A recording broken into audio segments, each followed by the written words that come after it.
माननीय क्षेत्र संघचालक जी, मंच पर उपस्थित श्री राम विद्या केंद्र के संबंधित सभी माननीय पदाधिकारी, कार्यकर्ता, आचार्यगण, मेरे आत्मीय छात्र बंधु भगिनी, नागरिक सज्जन, माता भगिनी, इतना सुंदर विभिन्न प्रकार के प्रदर्शनों का कार्यक्रम देखने के बाद भाषण करने की कोई आवश्यकता है नहीं।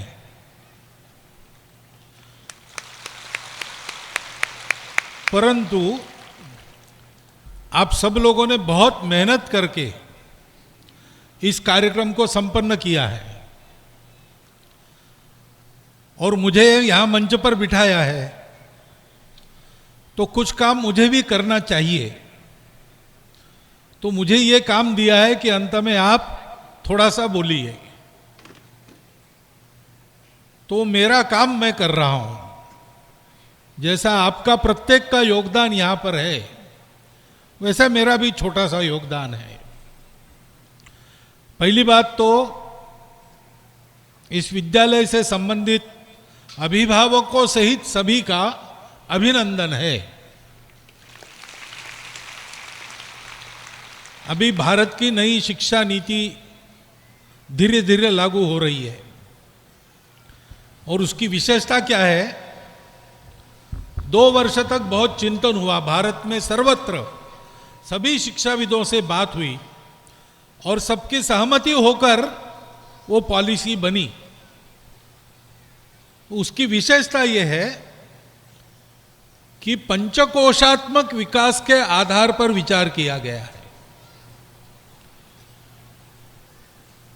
मनुष्य केवल शरीर नहीं है, शरीर, मन, बुद्धि, आत्मा है। तो मनुष्य के कुल अस्तित्व को 5 कोशों में मानते हैं। सबका विकास होना चाहिए, तब समग्र विकास होता है। ये तो अभी हुआ, अभी लागू हो रहा है, लेकिन मैं यहां देख रहा हूं कि उसके भारत में लागू होने के पहले आपके विद्यालय में उसी विधा से आपका विकास वर्षों से हो रहा है। इसलिए आपका अभिनंदन इसलिए भी है कि आपको सौभाग्य मिला है, सही शिक्षा आप लोग पा रहे हैं। शिक्षा केवल पेट भरने की नहीं होती। पेट भरने के लिए शिक्षा प्राप्त करना आवश्यक नहीं है। कुत्ता बिल्ली भी पेट भरते हैं, स्कूल कॉलेज में जाते हैं क्या? एक बार एक करोड़पति, अमेरिका की कहानी है, वहां का एक करोड़पति, अरबपति, वो आयु के 100 साल उसने पूरे किए। उसको मिलने के लिए पत्रकार गए, इंटरव्यू लिया। इंटरव्यू चल रहा था तो उसका सेक्रेटरी आया। उसने कहा, महाशय, आपने दान देने का स्वीकार किया था, वो दान लेने के लिए लोग आए हैं। तो अरबपति ने कहा, ठीक है, मेरा चेकबुक लाओ। तो चेकबुक लेके आए। सेक्रेटरी ने चेकबुक पर आंकड़ा जिसको देना उसका नाम लिखा और सिग्नेचर के लिए चेकबुक दिया, लेकिन उसने पेन से सिग्नेचर नहीं किया। इंक पैड था, उस पर अपना अंगूठा लगाया और वहां रख दिया। तो पत्रकारों को आश्चर्य हुआ, आप अरबपति है, 100 साल पूरे की आयु के, आप हस्ताक्षर करना नहीं जानते? तो अरबपति ने कहा, नहीं, मैं लिखना पढ़ना बिल्कुल नहीं जानता। तो आप नहीं जानते और आप अरबपति हो गए, लिखना पढ़ना आता आपको तो क्या होते? तो उसने कहा, मैं बताता हूं आपको मैं क्या होता। मैं बिजनेस में आने के पहले एक चर्च में घंटा बजाता था, वही मेरी नौकरी थी। थोड़ा सा पैसा मिलता था, अकेला ही था। हमारे बिशप ने नोटिस निकाला कि जिसको चर्च में नौकरी करनी है उसको पढ़ना लिखना आना चाहिए। मैं 40 साल का हो चुका था। मैंने बिशप को कहा कि अब मैं सीख नहीं सकता। तो बिशप ने कहा, फिर तुम्हारी छुट्टी नौकरी से। नौकरी चली गई। अब क्या करना, ऐसे भटक रहा था तो एक ऑफिस की खिड़की से एक आदमी ने बुलाया, इधर आओ, मैं यहां काम में हूं, उठ नहीं सकता, मुझे अभी कॉफी चाहिए, सामने की दुकान से कॉफी ले आओ। रिमझिम कॉफी मिलती है ना यहाँ, रिमझिम कॉफी ले आओ। तो वो रिमझिम कॉफी लेके उसने ला दी उसको, उसको वहां की भाषा में 1 पेंस मिला, अपने भाषा में 10 पैसा कहिए।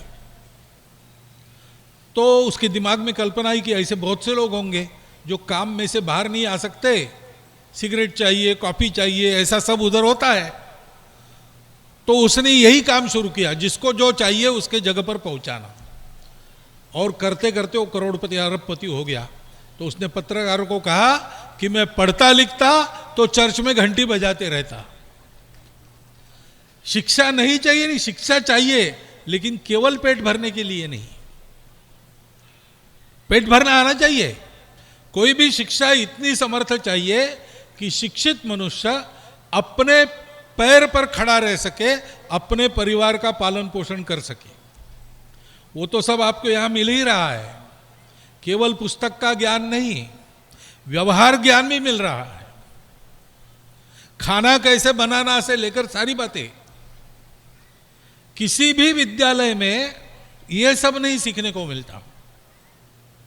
केवल जहां पंचकोशात्मक विचार है ऐसे विद्यालयों में मिलता है। आपका विद्यालय उसमें से एक है। और शिक्षा के साथ विवेक चाहिए, तब उसका उपयोग होता है।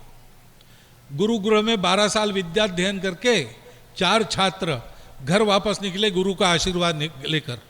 जंगल के रास्ते जा रहे थे तो पेड़ के नीचे उनको एक कंकाल मिला, स्केलेटन। तो सबसे बड़ा था उसमें, उसने कहा मैं स्केलेटन देख के वो जानवर पहचान सकता हूं, ये विद्या मैं सीखा हूं, ये शेर का स्केलेटन है। दूसरे ने कहा है तो कोई भी बोल सकता है, मैंने म्यूजियम में जैसा जानवर तैयार करते वैसा स्टफिंग करने की कला सीखी है। मेरे विद्या का प्रयोग करके मैं इसको बिल्कुल शेर जैसा बना देता हूं। उसने अपना साहित्य लाया, उस पर चमड़ा वगैरह अंदर मसाला भर के शेर जैसा उसको खड़ा किया। तीसरे ने कहा इसमें क्या बड़ी बात है, पेंडा भरे हुए कोई भी शेर खड़ा कर सकता है, मैं इसको असली शेर बना सकता हूं, मैं इसमें प्राण प्रतिष्ठा कर सकता हूं। तो चौथा जो था सबसे छोटा, उसने कहा नहीं नहीं ऐसा मत करो,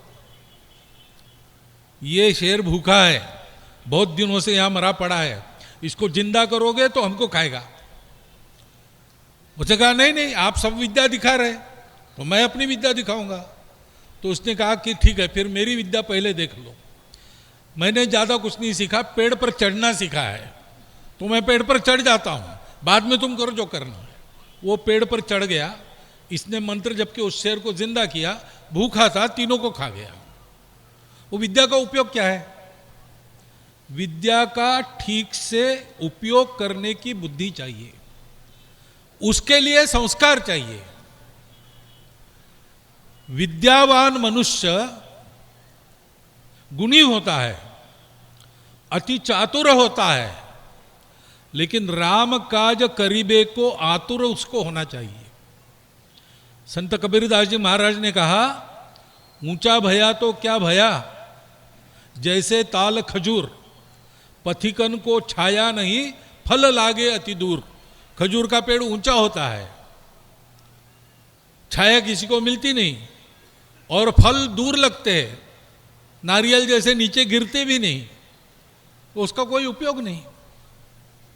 उन्होंने कहा है पोथी पढ़ी पढ़ी जगम हुआ, पंडित भया न खोए, 2.5 आखर प्रेम का पढ़े सो पंडित हुए। पुस्तकें पढ़ पढ़ कर विद्वान हुआ वो असली विद्वान नहीं है। जिसको सारी सृष्टि पर स्नेह करना आता है। अयम निजः परो वेति गणनाम लघुचेतसाम, उदार चरिता नाम तु वसुधैव कुटुंबकम। हमारे देश की परंपरा इसको शिक्षा मानती है। सबको अपना मानो। सबको अपना मानेंगे तो कुछ सब में कुछ ऐसे रहते हैं कि जो उपद्रव करते हैं, उनसे बचना भी सीखना चाहिए। विद्या वगैरह सारी बातें जिसके पास बल है उसको शोभा देती है। सबको क्षमा करनी चाहिए, लेकिन क्षमा किसको शोभा देती है? क्षमा वीरस्य भूषणम। दुर्बल आदमी तो मजबूरी में सबको क्षमा करेगा। बलवान होना और बल का उपयोग दुर्बलों की रक्षा के लिए करना, विद्यावान होना, विद्या का उपयोग दूसरों को ज्ञान देने के लिए करना, धन बहुत कमाना लेकिन धन का उपयोग दान में करना, अपने लिए न्यूनतम चाहिए उतना रखना, बाकी जिनसे लिया है उनको देना, समाज से लिया है, प्रकृति से लिया है, देश से लिया है, उनको वापस देना। इसको अच्छा आदमी कहते हैं, इसको पढ़ा लिखा आदमी कहते हैं। हमको ऐसा बनना है। ऐसा बनने की शिक्षा हमको यहां मिलती है। हमने एडमिशन लेते समय ये कंडीशन नहीं डाली थी, लेकिन हमारे आचार्यगण, हमारे स्कूल के संचालक गण विचार पूर्वक हमको अच्छा आदमी बनाने के लिए शिक्षा दे रहे हैं, निःशुल्क दे रहे हैं। गुरु को शिष्य से फीस नहीं चाहिए। गुरु कहता है कि मैंने दी हुई शिक्षा सबको दो, यही मेरे लिए गुरु दक्षिणा है। हम इस विद्यालय में पढ़ेंगे, अच्छे मनुष्य बनेंगे, उत्तम मनुष्य बनेंगे, प्रवीण मनुष्य बनेंगे। आज जैसे एक एक प्रदर्शन का कार्यक्रम उत्कृष्ट हो, ऐसे आपने मेहनत की, वैसे अपना ज्ञान भी उत्कृष्ट होना चाहिए। इसका प्रयास आपको करना है और उस उत्कृष्ट ज्ञान का उपयोग स्वार्थ के लिए नहीं करना, विश्व को अच्छा बनाने के लिए, भारत को परम वैभव संपन्न बनाने के लिए, शक्तिवान बनकर देश की, समाज की, धर्म की, संस्कृति की रक्षा करने के लिए, दुर्बलों की रक्षा करने के लिए, ये मैं करूंगा, ऐसा अपना जीवन बनेगा तो आपके विद्यालय में जो आपकी शिक्षा हुई, उसमें से जो आपकी दीक्षा मिली, उस दीक्षा का ठीक उपयोग करते हुए आप अपने विद्यालय की कीर्ति अजर अमर करेंगे, अपने गुरुजनों को इष्ट गुरु दक्षिणा देके तृप्त करेंगे और अपने जीवन को भी वास्तविक मनुष्य का जीवन बनाएंगे। ऐसा आप सब लोग करने में सफल हो जाइए, यह शुभकामना मैं आपको देता हूं। फिर से आप सबका अभिनंदन करता हूं, वंदन करता हूं। मेरा भाषण सुन लिया इसलिए धन्यवाद देता हूं और मेरे 4 शब्द समाप्त करता हूं। ನಿಖರ ಸುದ್ದಿ ಸದಭಿರುಚಿಯ ಕಾರ್ಯಕ್ರಮ. ನೀವು ನೋಡ್ತಾ ಇದ್ದೀರಾ ಕಹಳೆ ನ್ಯೂಸ್, ಸಮಾಜದ ಜಾಗೃತಿಗಾಗಿ ವಸ್ತುನಿಷ್ಠ ವರದಿ.